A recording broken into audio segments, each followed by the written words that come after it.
Listen. In the heart of a dark African forest, a hunter froze at the sound no man expected to hear, the cry of newborn babies. Two helpless twins abandoned beneath the iroko tree, left to die among wild beasts. But why? Who dared leave them there? And what secret curse or blessing followed them into the village? When storms shook the land, when famine struck, and when even the gods themselves spoke through fire, the truth about these children tore a village apart. Stay close, for this tale will shock you, and its ending will leave you in awe. In the thick green heart of the forest, where tall iroko trees stretched their arms to the heavens and shadows danced like spirits across the earth, something strange happened. It was a place no mother dared to tread at night, no child dared to wander alone, and even the bravest hunters walked carefully, for the forest had a spirit of its own. Its rivers were swift, its thorns were sharp, and its silence was heavy, a silence that swallowed every sound. But on this night, that silence was broken. A cry. Not the cry of a bird, not the howl of a beast, not even the whisper of wind. No, it was a sound more delicate, more piercing, more fragile. It was the cry of a baby. Then came another. Two cries, small voices wailing in the night, echoing across the forest floor. Oba, the hunter, stopped in his tracks. His bow, slung across his back, slipped slightly as his ears strained. His heart beat faster. A child? He whispered to himself. Here? For years Oba had hunted these woods. He knew the call of every bird, the growl of every predator, the crackle of branches under the feet of wild animals. But never, not once, had he heard the cry of a child this deep in the forest. He listened again. Wah! Wah! The sound tugged at him like a hand pulling at his chest. Slowly he followed it. Through tangled vines, over twisted roots, past the rushing river whose waters glowed silver under the moonlight, he walked. His every step was measured, for who could tell? Perhaps this was a trick. Perhaps some spirit of the bush had taken the voice of a child to lure him closer. The elders always warned, when the forest speaks with a human voice, beware, danger hides nearby. But Oba could not turn back. The cries grew louder, and then he saw them. Beneath the wide ancient roots of the iroko tree, wrapped in torn cloth, lay two tiny babies. Their faces red from crying, their fists clenched, their eyes searching. Twins! Oba gasped. He stepped back as though struck by lightning. His chest rose and fell. His mind raced. Twins? He muttered. Here? Left to die? He looked around quickly. No mother, no footprints, no fire, only the forest watching him in silence. The cries grew louder, echoing into the night. His heart squeezed, but fear gripped him too. He remembered the whispers of the old women. Twins are powerful. They bring both blessing and a curse. Where twins are found, joy and sorrow follow. Was this the gods testing him? Or was it some evil wrapped in the bodies of infants, waiting to enter his home? Oba's hands trembled. He reached forward, then pulled back. The babies cried harder, as though begging him not to leave them. "Eh, what shall I do?" he whispered, sweat on his brow despite the cool night air. He thought of his wife, Nena. Her womb had been silent for years. They prayed to the gods, but no child had come. What would she say if he carried home these two? Would she see them as blessings, or would she fear them as curses? Again, his ears picked up another sound. Crack! The sharp snap of a branch behind him. Oba spun around, bow in hand. His eyes darted through the shadows. Someone was there. He could feel it, watching him. The forest grew darker, the drumbeats in the distance faster, like a heartbeat. The hunter bent low, clutching his bow, torn between two choices: lift the children and carry them home, or run and never look back. The cries pierced the night again. Wah! Wah! Oba staggered hard, his throat dry. He stepped closer to the babies, his shadow falling over them. They looked up at him, their tiny hands reaching, their tears catching the moonlight. And at that very moment, from the edge of the clearing, the bushes rustled again. Someone or something was moving closer. Oba's heart pounded like the village drum. Were the true parents returning? Was it a beast drawn by the cries? Or was it something far more dangerous? A spirit from the other world come to claim the children? He raised his bow, eyes sharp. The cries of the twins grew louder, mixing with the rushing river and the rising wind. Then, silence. The bush stopped moving. The forest grew still. Even the night insects hushed. Oba froze, sweat running down his neck. He stood at the edge of choice, life or death, blessing or curse, the unknown or the safe path of retreat. The babies whimpered again, small and helpless, their cries softer now, fading like the last embers of a dying fire. Oba's chest tightened. He left them, they would surely die before dawn. If he took them, he might be carrying home a burden his village would never forgive. He knelt beside them, his hand shaking as he reached for the first bundle of cloth. Just then, from deep within the forest, came a sound unlike any other. A voice, low, whispering, almost human. "Leave them," it hissed, "or face the wrath of the gods." Oba froze. His hand hovered over the babies. His eyes widened. His breath caught in his throat. Was it his mind playing tricks, or had the forest truly spoken? The babies cried again, louder this time, as if pleading with him. "Do not leave us." Oba's heart thudded, his body caught between two worlds, fear of the unknown and the pull of compassion. The wind howled through the trees, carrying the scent of rain. Oba clenched his jaw, sweat dripping from his chin. His mind screamed at him to turn back, but his soul whispered otherwise. With trembling hands, he lifted the first child, then the second. Their warmth filled his arms. He rose to his feet, but as he turned toward the village path, the forest behind him answered with a roar, as though something ancient and unseen had just been awakened. Oba gripped the twins tighter, his eyes darting back into the darkness. Whatever lay ahead, his life would never be the same again.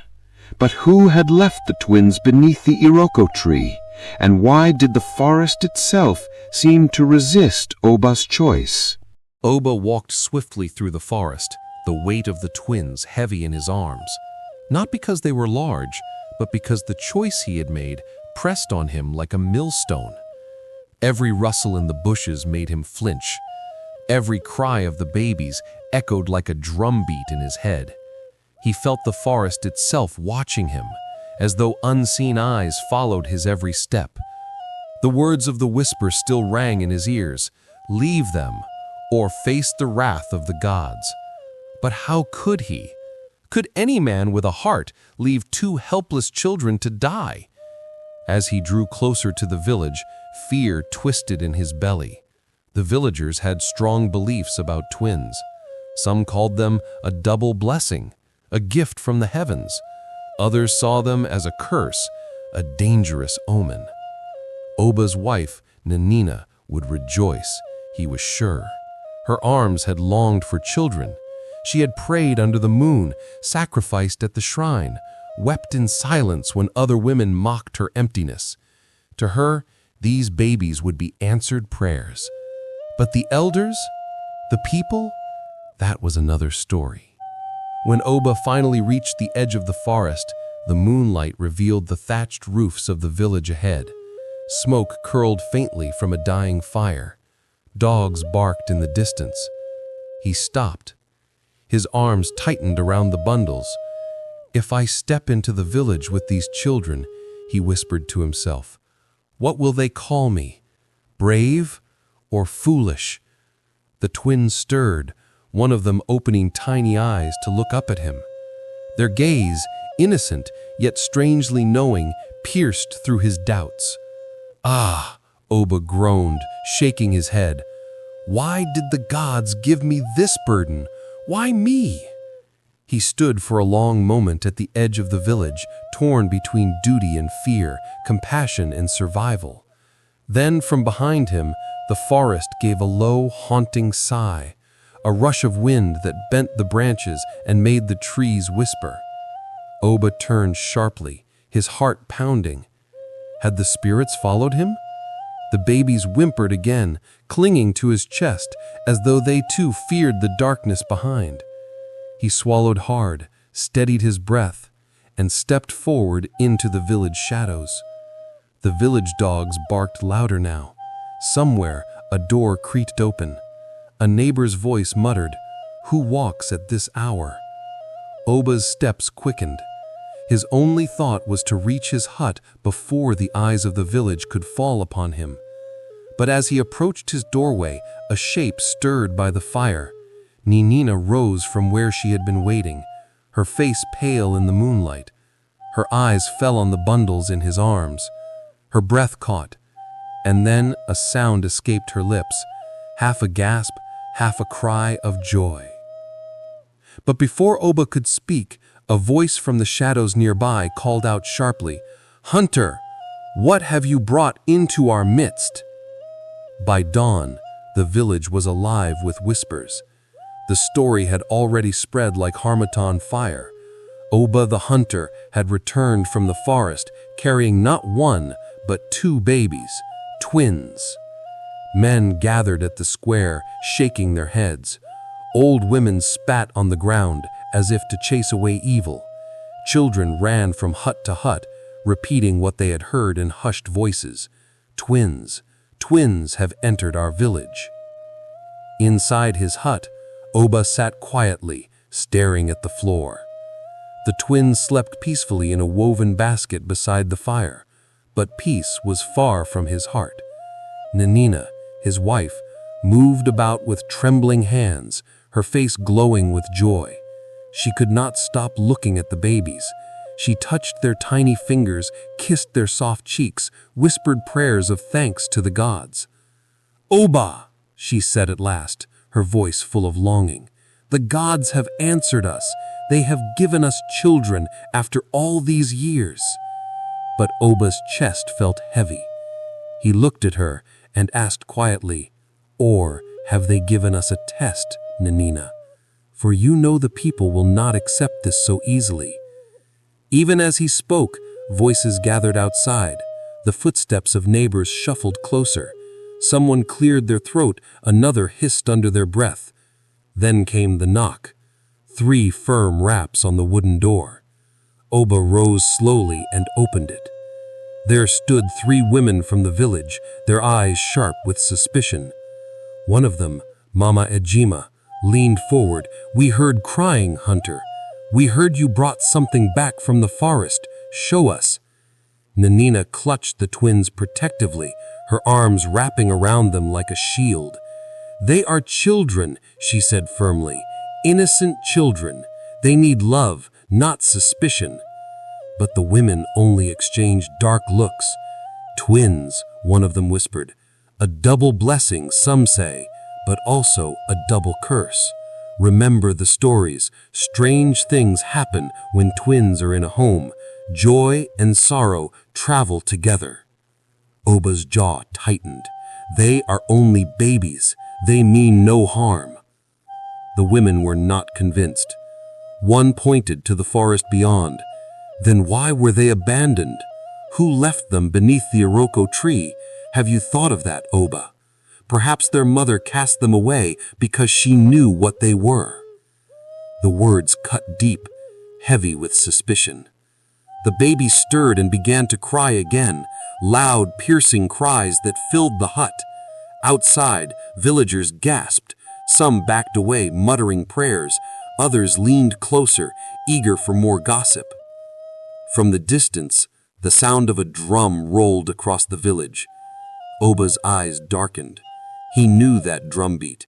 It was not for dancing or for celebration. It was the drum of warning, the call that summoned the elders. The whispering outside grew louder. Faces turned fearful. Some said the babies were a blessing, others swore they would bring disaster. The drumbeat quickened. By nightfall, the elders would gather by the fire, and Oba knew they would decide the fate of the twins. The moon sat high above the village, bathing the square in pale silver light. At the center, a great fire blazed. Around it, the elders sat, their faces carved with wrinkles of wisdom and suspicion. The whole village gathered in a wide circle, waiting for judgment. Oba stood tall, the twins in his arms, while Nanina clung to his side.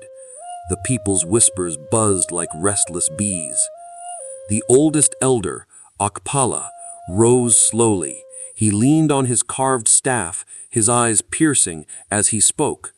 "We are gathered because of this hunter and the forest children he has brought among us." A murmur rippled through the crowd. Another elder spat into the fire. "Twins," he said, "are no ordinary children. In them lies the power of double fate. They can bless a household, or they can curse an entire land." Some nodded, others frowned. But one elder, Mama Uduak, lifted her chin. "And what if they are a gift from the gods? Has it not been said that when a womb is closed, sometimes the gods provide another way? Did the hunter not find them at the foot of the Iroko tree, the sacred tree that touches heaven?" Her words stirred the people. Some agreed, others hissed. Okpala silenced them with his staff, striking the ground. Thud. "We cannot ignore the signs. We must test these children. Only then will we know if they are blessing or curse." The villagers gasped. Oba's heart pounded. Nanina clutched the twins tighter. "They are only children," she cried. "Why must they be tested as if they were animals?" But her protest was drowned by the voices of the crowd. "Test them! Test them!" Okpala lifted his staff again. "By dawn, their fate will be revealed. If they bring blessing, we will rejoice. If they bring curse, we will not hesitate." The fire roared higher into the night, sparks flying into the night. Oba looked into the flames and saw shadows twist into strange shapes, two tiny figures crying while unseen hands reached to snatch them away. That night, Oba and Nena sat in their hut, silence heavy between them. The babies lay sleeping, their breaths soft and steady, but peace would not come to Oba's heart. He rubbed his forehead. "Nena, the elders will test them. If the gods show displeasure—" Before he could finish, Nena's eyes flashed. "No harm will touch them, Oba, not while I breathe." Her words rang with the strength of a lioness. She moved closer to the twins, placing her hands over them as if to shield them from the world. "You know my pain, years of waiting, years of prayers unanswered, and now 2 children lie in my arms, and you speak of testing? If the gods gave them, let no man take them away." Oba sighed deeply. He loved her strength, but he feared her hope. "You speak with a mother's heart, but the village speaks with fear, and fear is powerful, Nena." The babies stirred, one letting out a soft cry. Nena lifted the child, rocking gently. "They are not curses. Look at their eyes, Oba. These are not spirits. "Not omens, they are children." Before Oba could reply, a sound brushed against the door. Footsteps, slow, heavy. Both froze. A shadow moved outside, just beyond the flicker of the firelight. Then came a voice, low and mocking. "Sleep while you can, hunter. By dawn, your burden will be lifted." Oba leapt to his feet, bow in hand. But when he threw the door open, there was nothing. Only the dark village path and the whisper of the night wind. He closed the door, his heart uneasy. Nena, still clutching the twins, stared at him with fiery eyes. "Let them try, Oba. I will stand against them all. If they want to take these children, they will step over my body first." Her vow was sharp, strong, and unshakable. But outside, unseen by both, a figure watched from the shadows, a woman's silhouette, her eyes glistening with tears as she whispered, "My children." Days passed, and with them came strange happenings. When the twins laughed, birds flocked from the forest, perching on rooftops as though summoned by their joy. When they cried, goats broke free from their ropes, running in wild circles. Pots cracked for no reason. Fires flickered without wind. The villagers watched with growing unease. Some whispered, "Blessing." Others hissed, "Curse." Oba could feel the weight of their stares every time he walked the path. Children pointed. Old men shook their heads. Even his closest friend, Kalu, avoided his eyes. But Nena's heart only grew stronger. "Strange or not, they are ours," she said fiercely. "The gods do not waste power on the worthless." One evening, as the sun bled into the horizon, a hunter returned from the forest. His voice shook as he spoke before the elders. "I found footprints near the iroko tree, deep footprints of a woman, not old, fresh. She was there, watching." The village gasped. "Then the mother lives," Okpala declared. "She waits in the shadows." Rumors spread quickly. Some claimed she was a witch who had abandoned her cursed offspring. Others swore she was a queen, hiding her shame. That night, Oba could not sleep. The wind outside howled. The babies whimpered in their sleep. He lay awake, staring at the roof, his heart pounding with questions. Who had left the children, and why did she linger near the forest, unseen, but not gone? At the edge of sleep, Oba thought he heard it, a woman's cry, drifting faintly through the night. And then, from the shadows beyond the hut, came a voice, trembling with grief. "My children." Oba sprang to his feet, bow ready. Nena clutched the twins tight as the cry echoed again outside. "My children!" He flung open the door. The night was empty, but the voice lingered in the air like smoke. Neighbors peered from their huts, whispering nervously. "The witch comes," one said. "She calls for what is hers." Nena hissed back, "No witch will take them from me." She shut the door hard, her body shaking with anger and fear. But Oba's thoughts raced. A mother's voice? Broken and full of pain? Could a true witch weep so bitterly? Or was there more to the story than the village believed? The days that followed were tense.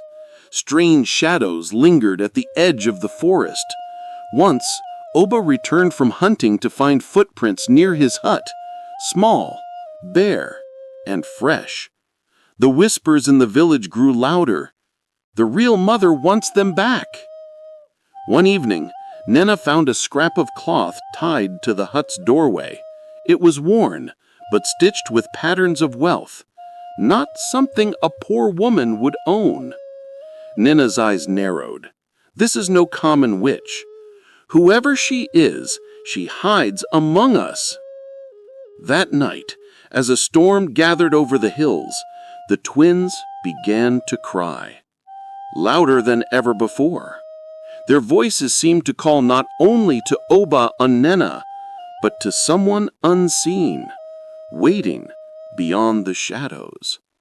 And in the distance, just before the rain began to fall, a woman's figure appeared at the edge of the forest, watching the hut in silence. The sky broke open. Dark clouds gathered as if the gods themselves had grown angry. The winds howled, tearing thatch from roofs, bending trees to the ground. The villagers screamed, rushing for shelter. Chickens scattered, goats bleated in terror. The river swelled, swallowing the farmlands. "The twins!" someone cried. "They have brought the storm upon us!" Oba held the children close as his hut shuddered. Nena clutched his arm. "They are not to blame," she shouted above the roaring wind. But outside, voices rose like thunder. "The hunter has cursed us! The children must be cast out!" Lightning flashed, illuminating the twins. Their small faces glowed in the stormlight. And then, something strange. They raised their tiny hands as if reaching for the heavens. At that moment, the wind shifted. The fire that had leapt toward the huts turned back, dying suddenly as though quenched by unseen hands. The villagers gasped. Some fell to their knees, whispering prayers. But the elders' eyes were filled with fear. A tree fell near the square, narrowly missing a group of people. Panic spread. "They must be destroyed before we are all lost!" The storm raged through the night, tearing the village apart. And while the people huddled in fear, Oba and Nena held the twins, their minds torn between awe and terror. When dawn came, the storm ceased. But the village square was filled with angry villagers waiting with fire in their eyes. The elders gathered again. Their faces were grim, their voices sharp. "These children bring destruction," Okbala declared. "First the strange signs, now the storm. If we do not act, worse will come." The people nodded, fear gripping their hearts. Some shouted, "Cast them out!" Others added, "End it now before death takes us all!"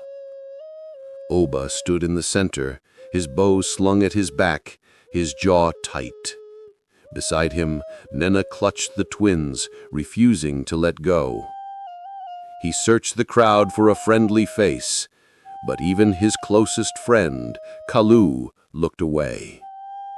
Betrayal cut like a knife. "Kalu," Oba called softly, "you too?" But Kalu would not meet his eyes. "I must stand with my people," he murmured. The crowd surged closer, waving torches. Their voices rose in unison. "Give us the twins!" Nena screamed, "No!" Her voice cracked with fury. "If you want them, you will have to tear them from my arms!" The elders lifted their staves. The judgment was clear. At dawn, the villagers moved as one toward Oba's hut, carrying fire, their eyes dark with fear and anger. Oba's heart thundered. He had only moments to decide: surrender the children or flee into the unknown. Oba did not wait for the mob to reach his door. With Nena at his side, he snatched up the twins and fled into the night. Torches flared behind them. Voices shouted, "Catch them! Do not let them escape!" The forest swallowed them whole. Roots tripped their steps. The river roared nearby. Rain-soaked leaves slapped against their faces. But Oba pressed on, his muscles burning, his heart pounding. Nena clutched the babies close, whispering prayers between sobs. At last, they reached the riverbank. The swollen waters surged dangerously, threatening to sweep away anything that dared to cross. Behind them, the glow of torches drew nearer. The mob was closing in. Then, a shadow stepped from the trees. A woman's figure, tall and thin, her eyes glistening in the stormlight. Oba froze, his bow raised. Nena gasped. The woman lifted trembling hands toward the twins, her voice cracked with sorrow. "My children!" Oba's heart twisted. Was this the mother who had abandoned them? Was she spirit or flesh? The villagers' voices grew louder, torches lighting the forest behind them. Oba stood, caught between two dangers, the mob chasing him and the woman demanding the children. The woman fell to her knees in the mud, tears streaming down her face. "Please, they are mine! I birthed them with my own blood! Do not take them from me!" Nena clutched the twins tighter, shaking her head. "You left them! You gave them to death! But I gave them life!" The woman's eyes flared. "They are my blood! The gods gave them to me!" Oba raised his hand, his voice firm. "The gods gave them life again through us. Perhaps they were meant to be ours." The woman's face hardened. "Then let the gods judge between us!" The mob burst through the trees, their torches blazing, and the fate of the twins hung in the balance. Seasons changed, but peace never returned. The storm had destroyed crops, and the river flooded farmlands. Hunger spread across the land like a shadow. The people whispered again, "The famine follows the twins." Children cried in the night with empty bellies. Old men sat in silence, their ribs pressing against their skins. Mothers searched the forest for wild fruits, but even the trees seemed barren. The elders gathered at the square, faces drawn with hunger. "The gods are punishing us," they said. "The twins must be the cause. Cast them away, or we will all perish." Oba stood, gaunt but unbroken. "The famine is not their doing. The storm destroyed our fields, not the children." But the villagers shook their heads. Fear is stronger than reason. That night, as the wind howled through the empty granaries, Oba sat with Nena and the twins by the fire. The babies no longer cried from hunger. They lay quietly, eyes bright, as if they knew a secret hidden from all. Nena whispered, "Oba, what if they truly are a sign? What if the famine will not end until their destiny is fulfilled?" Oba's eyes darkened. "Then we must find what the gods want, before the people tear them from us." And just as Oba spoke, the twins stirred, both lifting their tiny hands toward the forest, as though pointing to something only they could see. Oba followed where the twins pointed. By dawn, he carried them into the forest, Nena trailing behind. The villagers followed from a distance, curious, whispering. Deeper and deeper they went, until they reached a place no one dared to tread, the heart of the forbidden grove. There, beneath an ancient iroko tree, the twins began to laugh. Their laughter rang clear, echoing like bells. Suddenly, the ground trembled. The earth cracked open slightly, and water began to bubble forth. The people gasped. It was a spring. fresh, clean water flowing freely where there had been none. But that was not all. Birds flew down, dropping seeds from their beaks. Strange fruits began to grow quickly, ripening before their very eyes. Hunger turned to hope. Mothers fell to their knees, scooping water with their hands. Children laughed as they drank deeply.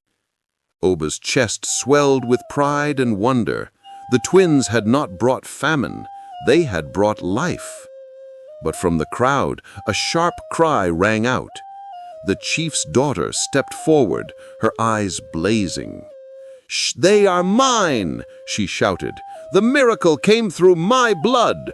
Return them to me!" The crowd froze, torn between gratitude and confusion. Some whispered, "She is their true mother." Others shook their heads, pointing to Oba and Nena. But he saved them. She abandoned them. The spring flowed, the fruits glistened, and the people's eyes turned to the elders, waiting to see who would be declared the rightful parents of the miracle twins. The elders sat in a circle around the fire. The people gathered, silent and anxious. The chief's daughter stood tall, her clothes fine, though her eyes burned with desperation. Beside her stood Oba and Nena, weary but unyielding, the twins resting peacefully in their arms. Okpala, the oldest elder, raised his staff. "We must call upon the gods. Only they can reveal who these children belong to." The people chanted. Offerings were cast into the flames. Smoke rose, curling toward the heavens. The drums beat louder, echoing through the night. Then the fire roared suddenly, leaping higher than any flame before. The villagers fell to their knees. A voice seemed to whisper in the crackling fire. The mother gave them death. The hunter gave them life.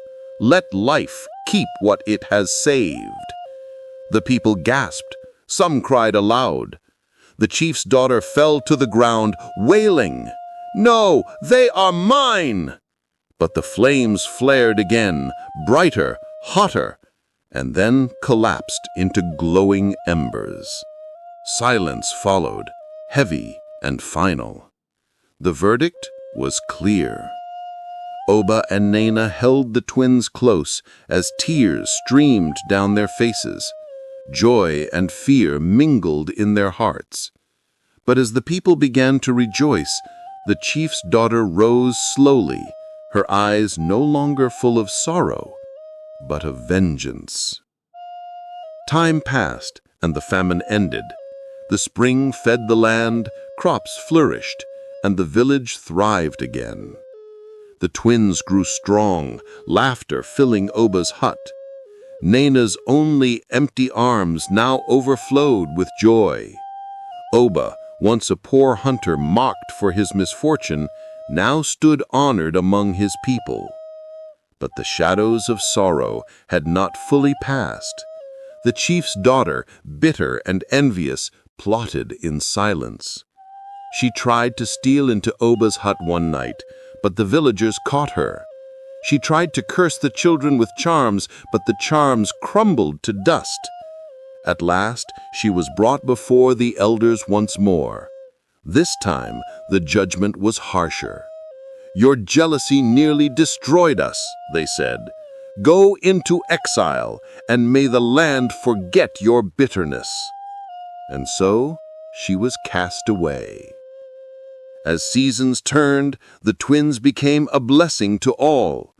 Whenever they laughed, rains came. Whenever they clapped their little hands, the hunters returned with full baskets of game. The people no longer called them a curse, but children of life. On the twins' 5th birthday, the village held the greatest feast ever seen.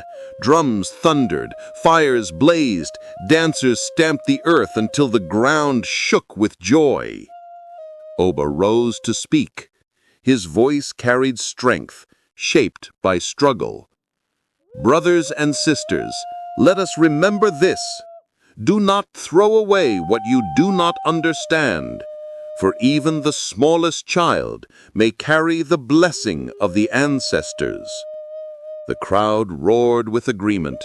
Children sang, old men nodded wisely.